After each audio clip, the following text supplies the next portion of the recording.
Good morning बच्चों। कैसे हैं आप सब लोग? Hope you are doing very well.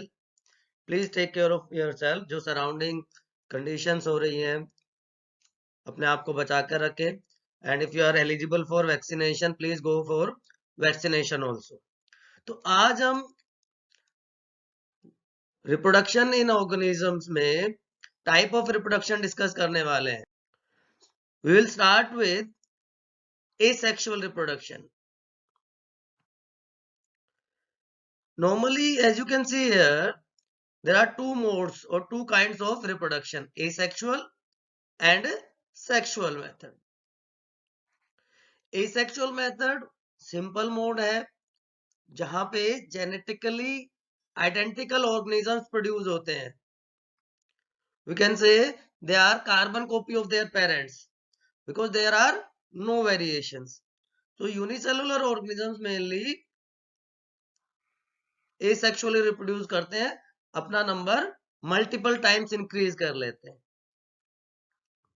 Binary fission common mode होता है, you know very well.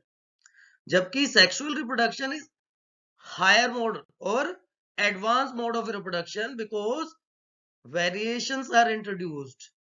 So although basic body plan remain same. यहां देखें, पेरेंट्स और बच्चे का बेसिक बॉडी प्लान सेम है, but no two individuals are exactly same.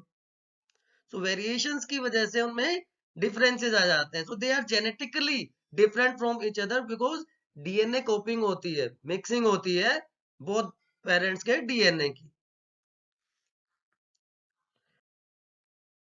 In both type of reproduction, whether it's asexual one or sexual, cell division is very important. So in asexual reproduction only mitosis occurs. Mitosis अगर आपको याद होगा तो उसको equational division कहा जाता है बेटा. इक्वेशनल डिवीजन क्यों? The number of chromosome remain same. Chromosomes का number of chromosomes same, right. जबकि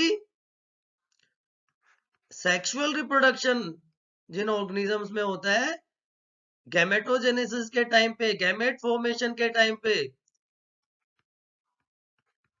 रिडक्शनल डिवीजन होता है, meiosis occurs. At other times mitosis. So gametogenesis के टाइम पे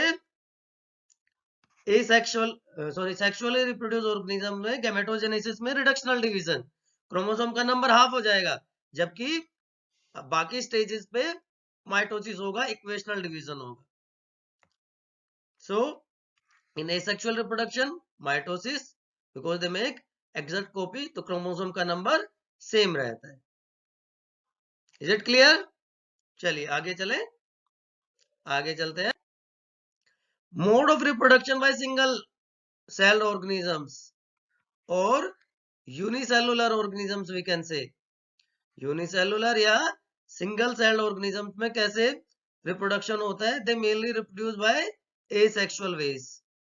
So there are various types of asexual reproduction, starting from fission, fragmentation, regeneration, budding, vegetative propagation, spore formation, and even tissue culture you can include.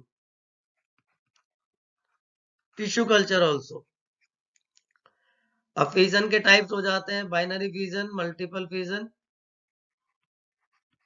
binary and multiple fission. So one by one we'll discuss all these type of asexual reproduction. The first one is fission. Fission का मतलब ही है break down. Simple word में fusion का मतलब जुड़ना होता है, fission का मतलब ब्रेक डाउन होता है. So binary fission, binary digit आपने सुना होगा, आपने पढ़ा होगा. Binary means 2. So parental body elongate करती है. Initially nuclear division occurs followed by cytoplasmic division. तो जो नई सेल बनती है they are known as daughter cells. So amoeba and leishmania बहुत कॉमन एग्जांपल है. उसके अलावा आप पैरामीशियम भी एग्जांपल दे सकते हैं. वहां पे भी बाइनरी फिजन होता है। तो यहाँ पे एक बार न्यूक्लियर डिवीजन हुआ और एक बार ही साइटोप्लाज्म डिवाइड करता है, so it is binary fission. But अगर मल्टीपल टाइम्स न्यूक्लियस डिवाइड करे followed by single cytoplasmic division, many nuclear division, आप यहाँ पे देख पा रहे हैं कि न्यूक्लियस जो है वो डिवाइड करता जा रहा है, कंटिन्यूअसली न्यूक्लियस का डिवीजन होता जा रहा है, बट साइटोप्लाज्म जो है वो एक बार डिवाइड कर रहा है। तो प्लाज्मोडियम है, मलेरियल पैरासाइट जो है उसमें इस तरह का डिवीजन होता है, मैनी न्यूक्लियर डिवीजन। और न्यूक्लियस का डिवीजन जो होता है that is known as karyokinesis and followed by simple cytoplasmic division that is cytokinesis. So plasmodium multiple fission होगा, जबकि अमीबा में, लेशमैनिया में, पैरामीशियम में, ये सब में बाइनरी फिजन होता है।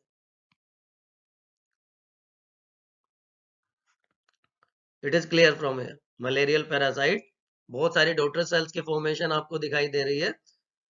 जब सेल वॉल रप्चर करेगी तो ये सारे के सारे न्यूक्लिएटेड सेल्स रिलीज हो जाएंगे and every nucleated cell form a new organism. So बहुत सारे ऑर्गेनिजम्स की फॉर्मेशन हो जाती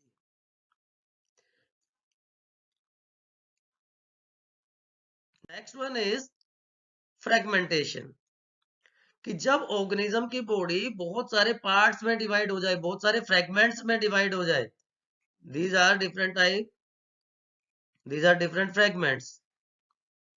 तो जब ऑर्गेनिज्म की बॉडी बहुत सारे पार्ट में डिवाइड हो जाती है, it is known as fragmentation. तो स्पेसिफिक टाइप की सेल्स जो होती है वो फ्रेगमेंटेशन शो करती है, राइट? क्योंकि सारे की सारी cells, specially multicellular organisms की हम बात करें तो डिवाइड नहीं करती, बिकॉज वहां पे ऑर्गेनाइजेशन कॉम्प्लेक्स हो जाता है, टिश्यूज की, ऑर्गन्स की फॉर्मेशन हो जाती है, और हर सेल का जो ग्रुप है वो डिफरेंट फंक्शन परफॉर्म कर रहा है। तो जो रिप्रोडक्शन के लिए स्पेशलाइज सेल्स है सिर्फ वही ग्रो करेंगी, वही एनलार्ज करेंगी, और उसी से बाकी सारी टाइप की सेल्स की फॉर्मेशन होती है। लेकिन सिंपल ऑर्गेनिजम्स में, as you can see here, green filamentous spirogyra,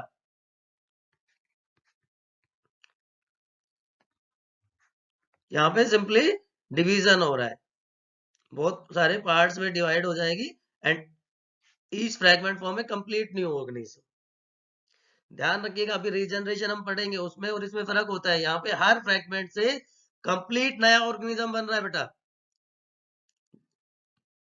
जबकि रीजनरेशन में आप देखें, री का मतलब अगेन, एंड जनरेट का मतलब फॉर्मेशन, जनरेशन का मतलब फॉर्मेशन, अगेन फॉर्मेशन। किसकी again formation? Only the lost part is formed again. जो पार्ट लॉस्ट हो गया, टूट गया, डैमेज हो गया किसी रीजन से। अब यहाँ पे देखें आप, प्लेनेरिया का एग्जांपल है। प्लेनेरिया की बॉडी को हमने 3 पार्ट में डिवाइड कर दिया, suppose head, middle part and tail region, 3 part में हमने डिवाइड कर दिया। तो फर्स्ट रीजन में हेड रीजन वही रहा, सिर्फ नीचे के दोनों पार्ट डेवलप हुए। समझ आ रहा है आपको?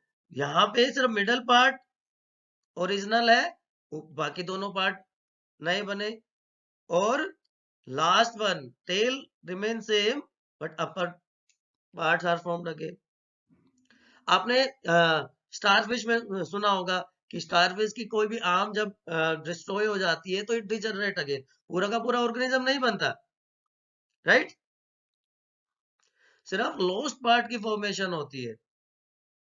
हाइड्रा में भी सेम कंडीशन हो रही है।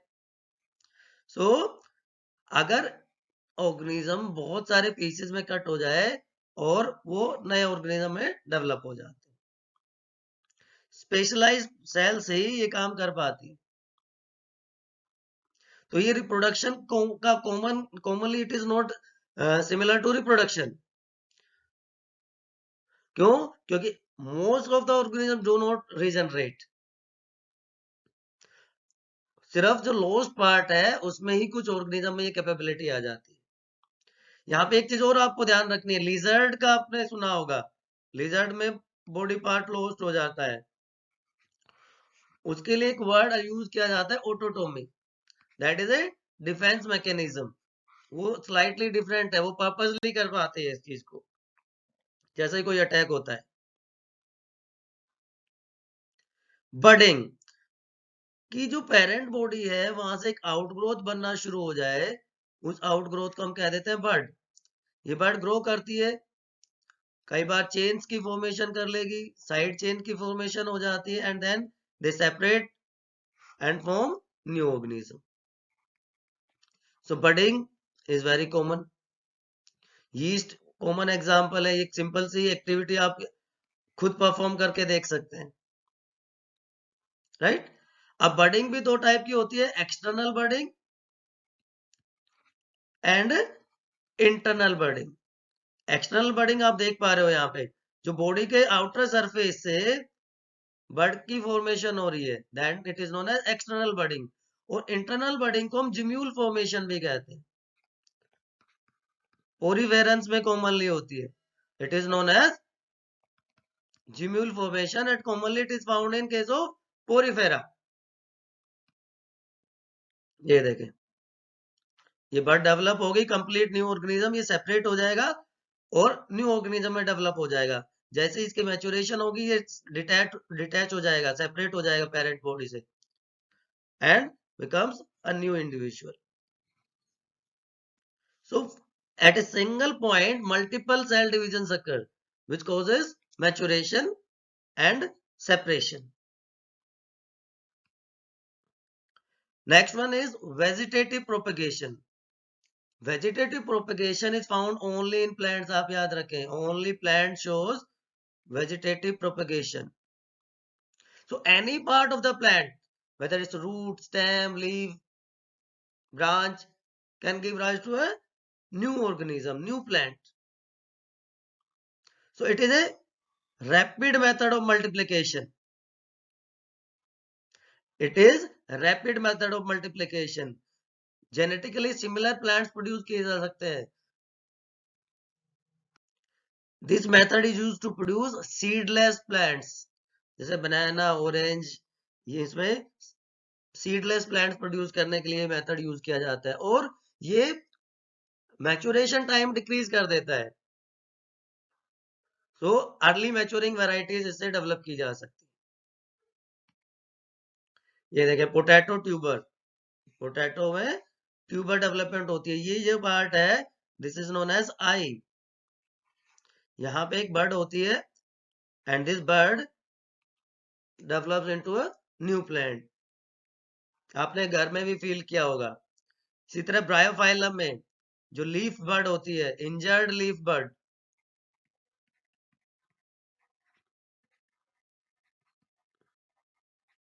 इंजर्ड लीफ में जो बर्ड होगी, अगर वो सॉइल के कॉन्टेक्ट में आ जाती है, then it grows into new plant.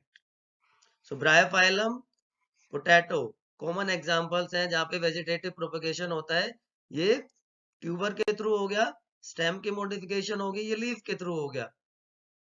Then cutting, stem cutting and grafting, ये भी कॉमन मेथड है वेजिटेटिव प्रोपगेशन का, राइट. सो प्लांट का या स्टेम का ऐसा पार्ट जिसमें एटलीस्ट एक ग्रीन लीफ हो, जिससे कि फोटोसिंथेसिस हो सके, वो अपना फूड प्रिपेयर कर सके, वो पार्ट ले लिया जाता है और उसको कट करके इस तरह से दूसरे स्टेम के ऊपर बांध दिया जाता है, राइट. अब ये जेनेटिकली डिफरेंट ऑर्गेनिजम्स या प्लांट्स को ग्रो करने के लिए भी आजकल यूज किया जाता है. जैसे पोमैटो एक न्यू वैरायटी है, टोमेटो प्लस पोटैटो को मिला के, टोमेटो प्लस पोटैटो. इसमें क्या किया जाता है, जो अपर पार्ट होता है जिसको सियोन कहते हैं, स्टेम पार्ट एक प्लांट से लिया, and root part is taken from another plant जिसको हम स्टॉक कहते हैं. रूट पार्ट इज, इन दोनों को टाई कर दिया जाता है ग्रोथ हार्मोन्स का, इसके ऊपर पेस्ट लगा दिया जाता है और टाइटली इसको बांध दिया जाता है। अब जो नया प्लांट डेवलप होगा it will have character of both. तो इसी तरह से पोमैटो डेवलप किया गया है। सो स्टेम कटिंग के लिए रोज प्लांट सबसे कॉमनली यूज किया जाता है। मनी प्लांट का यहाँ पे हमने एग्जांपल आपको शो किया है। ग्राफ्टिंग जैस्मीन में कर सकते हैं, एयर लेयरिंग भी इसी में होती है।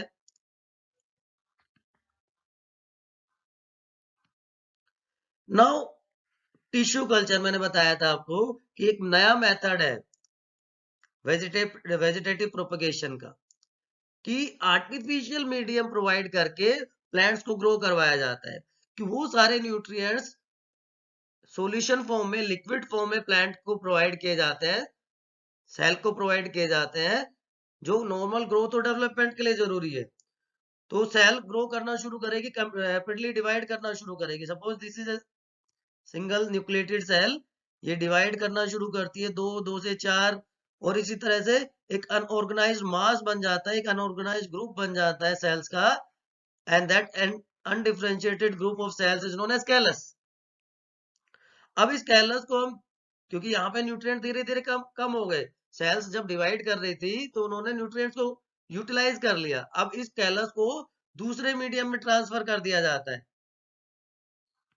New medium, right.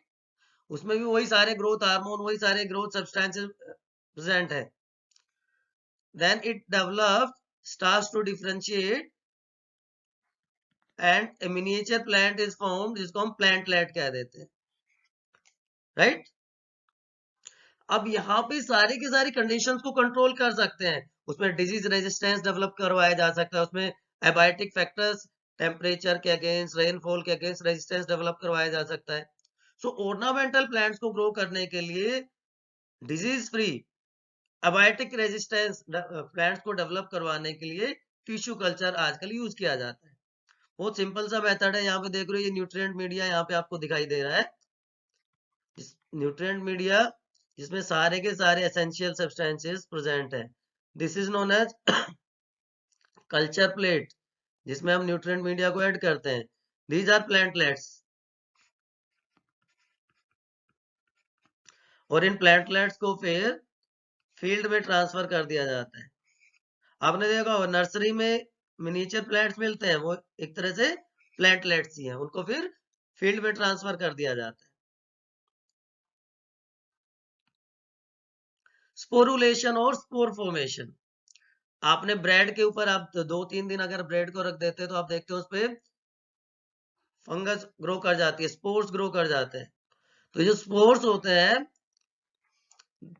They are mode of reproduction in fungi, इनको हाइफी कहा जाता है। हाइफी में बहुत सारे थ्रेड लाइक स्ट्रक्चर्स होते हैं जो माइसीलियम बनाते हैं, और उन स्पोर्स के चारों तरफ एक थिक रेजिस्टेंट वॉल होती है। जैसे ही सुटेबल कंडीशन होती है वॉल रप्चर कर जाती है and spores are release outside. तो वो थिक स्ट्रक्चर जिसमें स्पोर्स प्रेजेंट होते हैं that is known as sporangia. और जैसे ही स्पोरेंजिया डेवलप रप्चर होगा, spores are release outside, suitable उनको सबस्ट्रेटम मिलेगा, एंड सुटेबल सबस्ट्रेटम मिलते ही वो जर्मिनेट करना शुरू कर देंगे। सो राइजोपस, जिसको हम कॉमनली ब्रेड मोल्ड कहते हैं, स्पोर फॉर्मेशन होती है, या जिसको स्पोरुलेशन भी कहा जाता है।